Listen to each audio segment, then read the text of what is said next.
ছাত্রছাত্রীরা 19 তারিখে তোমাদের বুধবার দিন জীবন বিজ্ঞান সাবজেক্টের পরীক্ষা রয়েছে।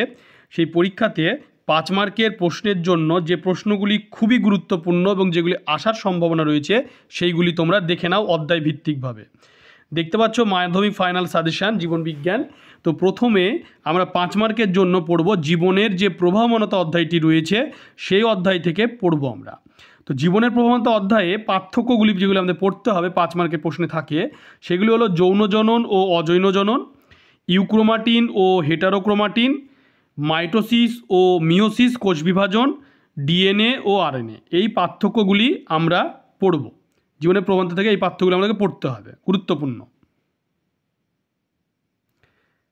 এরপরে 2 দাগে রয়েছে জীবনের প্রবাহমানতায় ক্রোমোজোম, ডিএনএ ও জিনের মধ্যে আন্তঃসম্পর্ক ব্যাখ্যা করো, অথবা কোনো জীবের জন্য প্রজনন গুরুত্বপূর্ণ কেন। 3 মিওসিস বৈশিষ্ট্যগতভাবে মাইটোসিস থেকে পৃথক, তুমি কিভাবে বক্তব্যটির যথার্থতা প্রমাণ করবে। এরপরে রয়েছে 4 দাগে মাইক্রোপ্রোপাগেশন বা অণুবিস্তরণ পদ্ধতিটি ব্যাখ্যা করো, অথবা একটি কোষচক্রের বিভিন্ন বিন্দুতে স্বাভাবিক নিয়ন্ত্রণ নষ্ট হলে কি কি ঘটতে পারে। 5 উপযুক্ত উদাহরণ সহ অযৌন জননের 5টি পদ্ধতি বর্ণনা করো, অথবা কোষ বিভাজনে প্রোফেজ ও টেলোফেজ দশা পরস্পর বিপরীতধর্মী, বক্তব্যটির যথার্থতা প্রমাণ করো।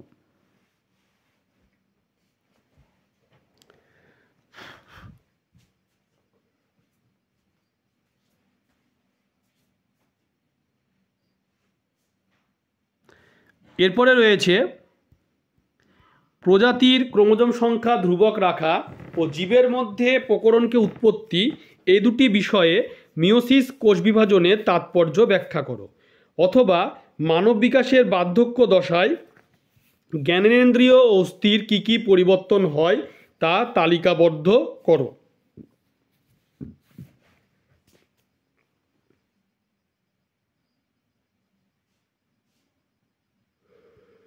এরপরে রয়েছে বংশগতি অধ্যায়।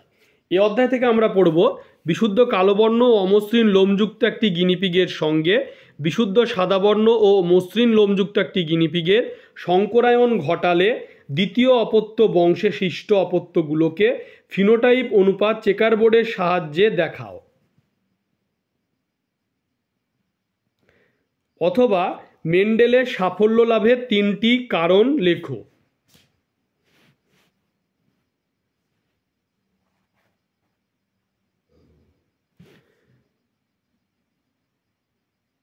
এরপরে রয়েছে একটি শঙ্কর কালো গিনিপিগের সঙ্গে একটা বিশুদ্ধ সাদা গিনিপিগের মিলন ঘটালে যে যে ধরনের অপত্য উৎপন্ন হতে পারে তা একটি চেকারবোর্ডের সাহায্যে দেখাও, পৃথকীভবনের সূত্রটি লেখো। মেন্ডেল দ্বারা নির্বাচিত মটর গাছের 3 জোড়া প্রকটগুণ সারণীর সাহায্যে দেখাও।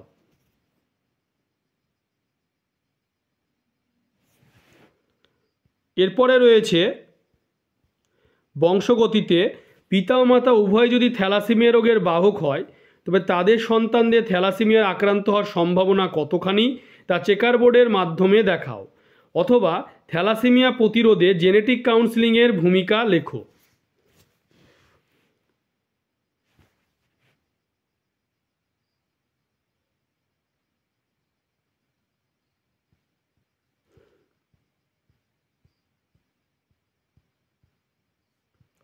একজন বর্ণান্ধ মহিলা একজন স্বাভাবিক পুরুষকে বিবাহ করলেন। প্রথম অপত্য বংশে তাদের সন্তানদের মধ্যে বর্ণান্ধতার বিচার করো, অথবা একজন স্বাভাবিক হিমোফিলিয়া বাহক স্ত্রীলোকের সঙ্গে একজন স্বাভাবিক পুরুষের বিবাহ হলে তাদের পুত্র সন্তানদের মধ্যে হিমোফিলিয়া হওয়ার সম্ভাবনা কত শতাংশ তা একটি চেকারবোর্ডের সাহায্যে দেখাও।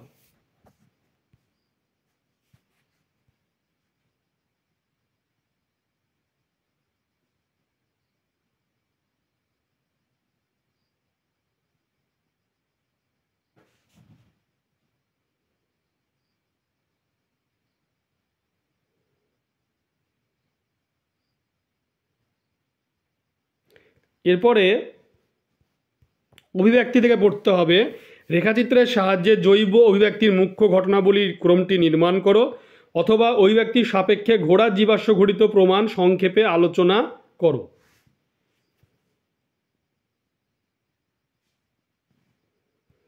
এরপরে রয়েছে 2 দাগে, নিষ্ক্রিয় অঙ্গ কিভাবে জৈব অভিব্যক্তিকে সমর্থন করে উদাহরণ সহযোগে লেখো, অথবা দুটি অন্তর্গঠনগত বৈশিষ্ট্যের ভিত্তিতে তিমির ফিলিপার আর পাখির ডানাকে সমসমস্ত অঙ্গ বলে বিবেচনা করা হয় তা উল্লেখ করো।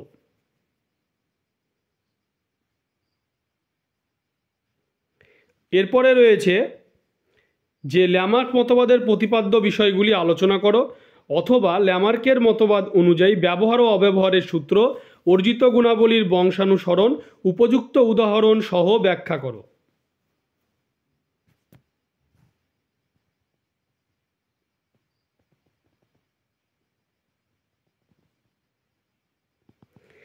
এরপরে রয়েছে যে অভিযোজন থেকে সুন্দরী গাছ দেহের অতিরিক্ত লবণ কিভাবে রেচিত করবে। 2 উটের কুজ ও উটের আরবিসি কিভাবে উটেকে মরু অভিযোজনে সাহায্য করে লেখো। মৌমাছিরা কিভাবে নিজেদের মধ্যে বার্তা আদান প্রদান করে লেখো। 4 শিম্পাঞ্জির সমস্যা সমাধানে দক্ষতার 2টি উদাহরণ দাও। ক্যাকটাসের 3টি অভিযোজনগত বৈশিষ্ট্য কারণ সহ উল্লেখ করো। 5টি প্রশ্ন দেখতে পাচ্ছ, সুন্দরী গাছ, উট, মৌমাছি, শিম্পাঞ্জি, ক্যাকটাস।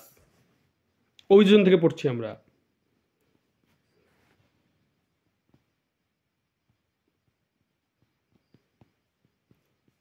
এরপরে রয়েছে পরিবেশ তার সম্পদ সংরক্ষণ থেকে গঙ্গা নদী দূষণের ফলে প্রাণী জীববৈচিত্র্য বিপন্নতা 2টি উদাহরণ দাও। জীববৈচিত্র্য সংরক্ষণে জেএফএম এর ভূমিকা আলোচনা করো। কোন অঞ্চলকে হটস্পট বলে ঘোষণা করতে চাইলে কি কি শর্ত তুমি বিবেচনা করবে।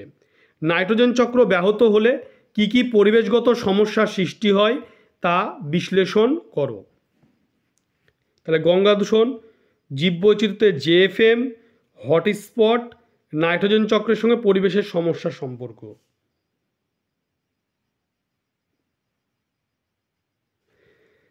এরপরে রয়েছে যে মানুষের ওপর শব্দ দূষণের 2টি ক্ষতিকর প্রভাব, এক্সিটু ইনসিটু সংরক্ষণের পার্থক্য, ওষুধ প্রস্তুতি, জলবায়ু নিয়ন্ত্রণ, অর্থনৈতিক গুরুত্ব, বাস্তুতন্ত্রের ভারসাম্য রক্ষায় জীববৈচিত্র্যের গুরুত্ব, পরিবেশগত কী কী কারণে ক্যান্সার হয় উল্লেখ করো।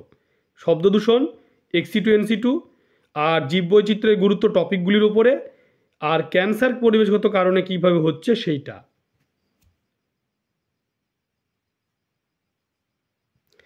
এরপরে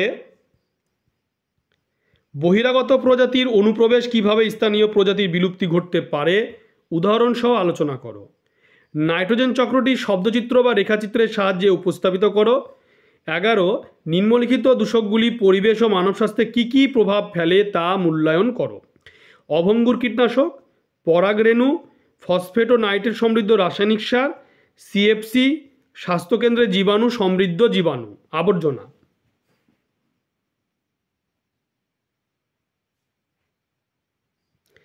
এরপরে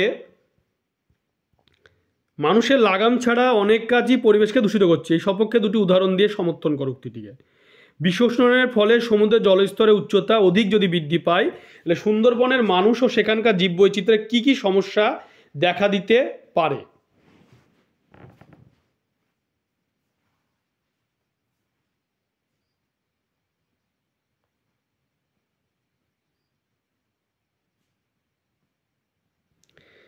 এরপরে রয়েছে 17 দাগে যে 14 দাগে ভারতবর্ষের রেড পান্ডা সংরক্ষণে কী কী ধরনের প্রচেষ্টা চলছে। নাইট্রোজেন চক্রে যে কোনো 3টি ধাপে ব্যাকটেরিয়ার ভূমিকা। সিংহ সংরক্ষণের জন্য ভারতবর্ষের গির জাতীয় উদ্যানে যে যে ইনসিটু সংরক্ষণের ব্যবস্থা নেওয়া হয়েছে তা উল্লেখ করো। রেড পান্ডা, নাইট্রোজেন চক্র, সিংহ।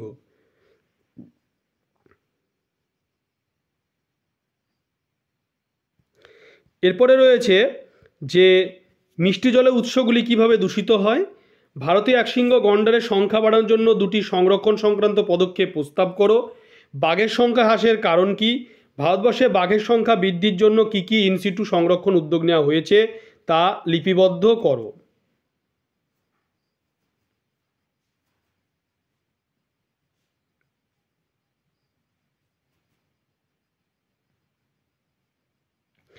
এরপরে দেওয়া রয়েছে যে রেড পান্ডার বিপন্নতার কারণ, রেড পান্ডা সংখ্যা বৃদ্ধির জন্য দুটি সংরক্ষণ পদক্ষেপ প্রস্তাব, আর জীববিবর্ধন বলতে কি বোঝো। তোমরা ভিডিওটি বেশি করে শেয়ার করবে, চ্যানেলটিকে অবশ্যই সাবস্ক্রাইব পাশে থাকা বেল আইকনে তোমরা প্রেস করবে যাতে পরবর্তী ভিডিওর নোটিফিকেশান তোমাদের কাছে পৌঁছে যায়।